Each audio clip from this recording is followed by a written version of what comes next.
Assalamualaikum dear students. I am Sir Fayaz and today I am going to solve question number 2.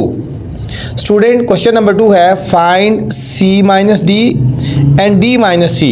हमने दो चीज़ें find करनी है, C minus D find करना है and D minus C find करना है. Second part represent the result through Venn diagram, और फिर हमने बच्चों उसको वेन डायग्राम पे भी शो करना है. पहले C माइनस डी, फिर वेन डायग्राम, फिर D माइनस सी, फिर वेन डायग्राम. ठीक है, पार्ट नंबर 1, 2 और 3 तीनों पार्ट के लिए ये कंडीशन बच्चों गिवन है. ठीक है, तो चलते हैं फर्स्ट पार्ट की तरफ. फर्स्ट पार्ट है हमारे पास, फर्स्ट पार्ट में हमें C की वैल्यू गिवन है 11, 12, 13, 14 और 15. एंड स्टूडेंट डी की वैल्यू गिवन है 14, 16, 18 and 20. C and D given है. हमने सबसे पहले फाइंड करना है सी माइनस डी. पहले हम फाइंड करते हैं C minus D. C minus D is equal to, C के नंबर्स हैं 11, 12, 13, 14, 15. फिर बच्चों नेगेटिव का साइन है माइनस. डी की वैल्यू है 14, 16, 18 और 20. सी माइनस डी, सी में से डी की वैल्यूज़ को माइनस कर देना है. सी में से डी की वैल्यूज़ को माइनस कर देना है बच्चों. ठीक है, फर्स्ट वाली वैल्यू जो उसमें नहीं है वो लिख देंगे. ठीक है, अब देखो 11 इसमें है नहीं है वो लिख देंगे, 12 इसमें नहीं है लिख देंगे, 13 इसमें नहीं है लिख देंगे, 14 और 15 बच्चों इसमें देखो ये 14 इसमें आ रहा है वो नहीं लिखना है हमने, और 15 लिख देंगे. ये हमारे पास C माइनस डी का आंसर आ जाएगा 11, 12, 13 और 15. ठीक है, फर्स्ट सेट की वैल्यू जो सेकंड में नहीं है वो लिखनी है. 11 इसमें मौजूद नहीं है लिख देंगे, 12 मौजूद नहीं है लिख देंगे, 13 नहीं है लिख देंगे, 14 है नहीं लिखेंगे. ठीक है, और 15 भी नहीं है वो हमने लिख देना है. इसको भी बच्चों वेन डायग्राम बनाना है क्योंकि यूनिवर्सल सेट गिवन नहीं है ना, तो इसलिए यूनिवर्सल सेट बनाना यहाँ पे भी ज़रूरी नहीं है. दूसरी चीज़ आपने ये देखनी है कि इनमें कोई चीज़ ओवरलैपिंग है या डिसजॉइंट है. इनमें बच्चों एक डिजिट ऐसा है 14 जो दोनों में आ रहा है, इसका मतलब है ये हमारे सेट जो हैं ये ओवरलैपिंग सेट हैं. ठीक है, इसको जो वेन डायग्राम बनाएंगे C की वैल्यू और जो D की वैल्यू है, C की वैल्यू और D की ये ओवरलैपिंग है थोड़े से. ठीक है, तो हमने इसको ओवरलैपिंग में बनाना है. ठीक है, ये हमारे पास C आ गया और ये हमारे पास D आ गया. ठीक है, दोनों सेट ओवरलैपिंग है. यहाँ हम लिख देंगे C और ये हमारे पास हो गया D. ओवरलैपिंग में क्या चीज़ कॉमन है दोनों में बच्चों? 14. वो 14 हमने यहाँ पे लिख देना है. सेट C की वैल्यूज़ है 11, 12, 13, 14 तो यहाँ पे आ गया ना, अब 15 यहाँ लिख देंगे. और सेट D की वैल्यू है 14, वो 14 दोनों को रिप्रेजेंट कर रहा है, C को भी और D को भी, इसलिए 14 लिखा गया है. 16, 18 और 20. अब हमारे पास जो फाइनल आंसर आया था ना, हमने उसको शेडिड करना है. फाइनल आंसर आया 11, 12, 13 और 15.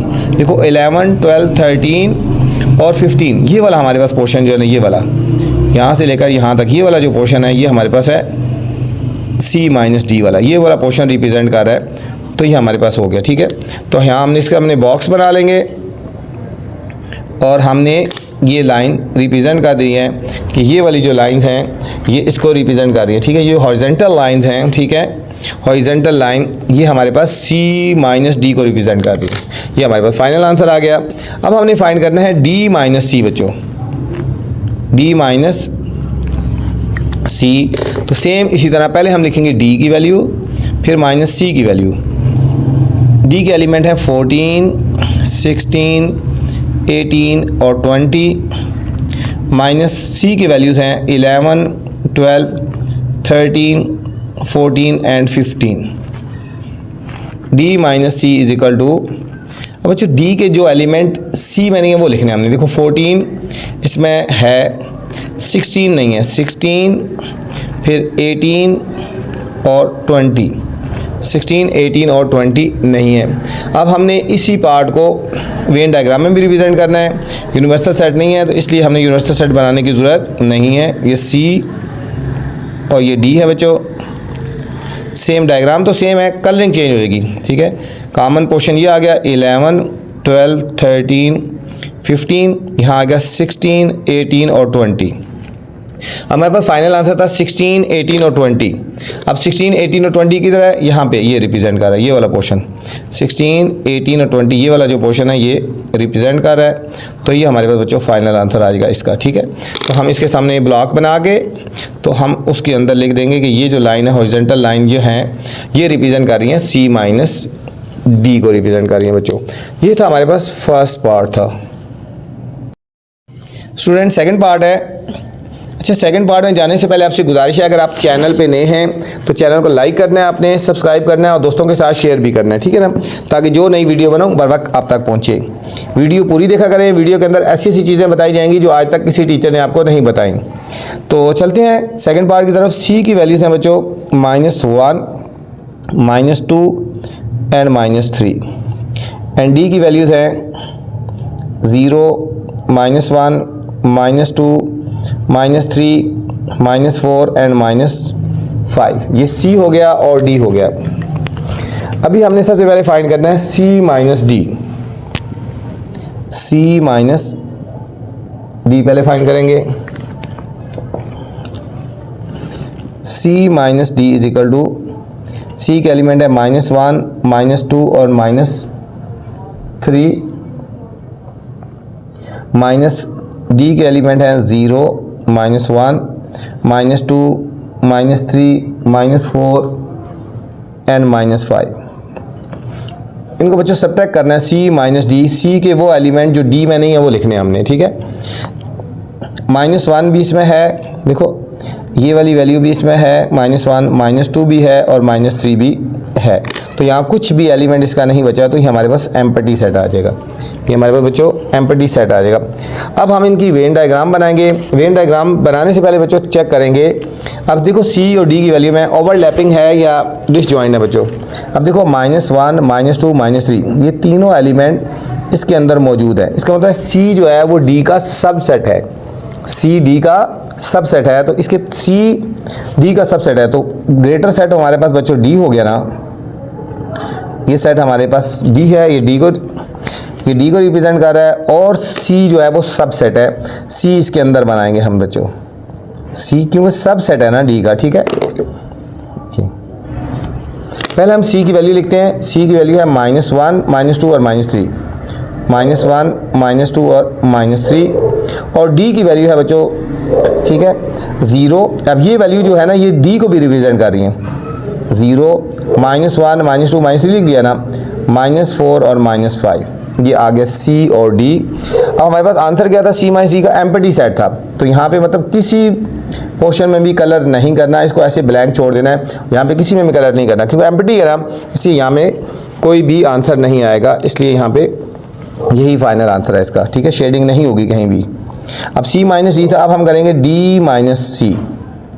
D माइनस C फाइंड करेंगे। D माइनस C, D की वैल्यू है बच्चों 0, -1, -2, -3, -4, -5। माइनस C की वैल्यू है -1, -2 and -3। D minus C, D की वो वाली वैल्यू जो C में नहीं है। देखो 0 इसमें नहीं है, वो हम लिख लेंगे। अब देखो -1 इसमें है, -2 भी है और -3 भी है, ये नहीं लिखेंगे। फिर बाकी बच के -4 एंड -5, ठीक है, -4 एंड -5। अब हम इसकी वेन डायग्राम बनाएंगे। ये सेट D हो गया हमारे पास और C जो है वो सबसेट है। ये हमारे पास C हो गया बच्चों। C की वैल्यू है -1, -2, -3 और ये है 0, -4 और -5। हमारे पास जो आंसर आएगा ये वाला आया 0, -4 और -5। 0, -4 और -5 ये वाला पोर्शन जो बच्चों, ये वाला हम इसको शेड कर लेंगे। ये वाला जो पोर्शन है इसको हमने शेड कर लेना है। ये हमारे पास फाइनल आंसर आ गया। तो हमने ये जो हॉरिजॉन्टल लाइन है ये हमारे पास D माइनस C को रिप्रेजेंट कर रही हैं बच्चों। ये था हमारे पास सेकंड पार्ट था स्टूडेंट। थर्ड पार्ट है बच्चों, इसमें हमें गिवन है सेट C के एलिमेंट। ये हमें सेट बिल्डर फॉर्म में गिवन है, ठीक है। ये हमें सेट बिल्डर फॉर्म में गिवन है। x when x belong to natural number बच्चों। एन नेचुरल नंबर को रिप्रेजेंट करता है। नेचुरल नंबर कहाँ से स्टार्ट होते हैं? 1 से होते हैं। लेकिन यहाँ पे कंडीशन गिवन है कि x की वैल्यू जो है वो ग्रेटर देन 2 है और लेस देन इक्वल टू 3। 2 से ग्रेटर और 3 के इक्वल, 2 से ग्रेटर और 3 के इक्वल होने चाहिए। तो यहाँ पे हम सेट सी को लिखेंगे टेबुलर फॉर्म में, ठीक है। नेचुरल नंबर 2 से ग्रेटर, 2 से ग्रेटर क्या है? 3 है। और यहाँ पे नीचे लाइन लगी है ना, इसका मतलब 3 को शामिल करना है, 3 इंक्लूड करना है। तो यहाँ पे सिर्फ एक ही एलिमेंट आएगा 3। अब सेट डी क्या हो जाएगा? सेट बिल्डर फॉर्म है, आप इसको हमने टेबुलर फॉर्म में लिख रहे हैं। y when y belong to n natural number है। कहाँ से लिख रहे हैं? y की वैल्यू ग्रेटर देन 3, बच्चों 3 से greater and less than equal to 8। इस लाइन का मतलब 8 इंक्लूड है, 3 से ग्रेटर है लेकिन 8 इंक्लूड है। मतलब 3 से ग्रेटर क्या हुआ? 4, 5, 6, 7 और 8 आ गया, ठीक है। 4, 5, 6, 7 और 8 आ गया हमारे पास। ये C हो गया, ये D हो गया। तो सबसे पहले हमने जो फाइंड करना है वो C माइनस D फाइंड करना है। C minus D, C minus D is equal to first of all C के एलिमेंट माइनस फिर D के एलिमेंट 4, 5, 6, 7 एंड 8 बच्चों। C minus D is equal to C के वो एलिमेंट जो D में नहीं है वो लिखेंगे बच्चों। 3 इसमें मौजूद नहीं है तो हमारे पास यही 3 आ जाएगा, C माइनस D आ जाएगा। अब हम इनकी वेन डायग्राम बनाएंगे बच्चों। फिर आपको बता रहा हूँ क्योंकि यूनिवर्सल सेट नहीं है इसलिए हमें बॉक्स बनाने की ज़रूरत नहीं है, डायरेक्ट हम बनाएंगे। अच्छा, अब इनको देखो सेट कैसे हैं, ठीक है। C की वैल्यू 3 है, D की वैल्यू 4, 5, 6 है। दोनों डिसजॉइंट सेट हैं, दोनों में कोई चीज़ कॉमन नहीं है तो इसलिए दोनों डिसजॉइंट सेट बनेंगे। ये हमारा सेट C बन जाएगा और ये सेट D बन जाएगा बच्चों। ये सेट D बन जाएगा। C के एलिमेंट है 3 और D के एलिमेंट है 4, 5, 6, 7 और 8 है। 4, 5, 6, 7 और 8 है, ठीक है। आपको फिर बता दूं, अगर आप इसकी बॉक्स बनाना चाहो ना, मैं आपको बता दूं आपको, ठीक है। अगर आप बॉक्स बनाना चाहें तो बॉक्स इस तरह बना सकते हैं, लेकिन यहाँ पे U नहीं लिखना फिर, ठीक है। आपने U नहीं लिखना क्योंकि यूनिवर्सल सेट नहीं है। अगर बॉक्स नहीं बनाएंगे तो अब भी गलत नहीं है। अगर खाली बॉक्स बना के आप इस तरह छोड़ देंगे और उसके अंदर U नहीं लिखेंगे तो तब भी आपका सही माना जाएगा, ठीक है। दोनों मेथड बता दिया ताकि, ठीक है। कुछ टीचर अगर आपको बताते हैं बॉक्स बना देते हैं तो तब भी गलत नहीं माना जाएगा, लेकिन उसको U नहीं लिखना क्योंकि U यूनिवर्सल सेट गिवन नहीं है ना हमें। अब हमारे पास फाइनल आंसर क्या है? 3। तो 3 कहाँ पर आ रहा है? ये हमारे पास 3 है। ये वाला पोर्शन हमने शेडेड कर लेना है, ठीक है। हमने हॉरिजेंटल लाइन लगा लेनी है, ठीक है। और ठीक है, हमने हॉरिजेंटल लाइन लगा ली। हम यहाँ पे लिख देंगे कि ये वाला जो पोर्शन है हमारे पास ये हमारा C माइनस D को रिप्रेजेंट कर रहा है। अभी हमने फाइंड करना है D माइनस C।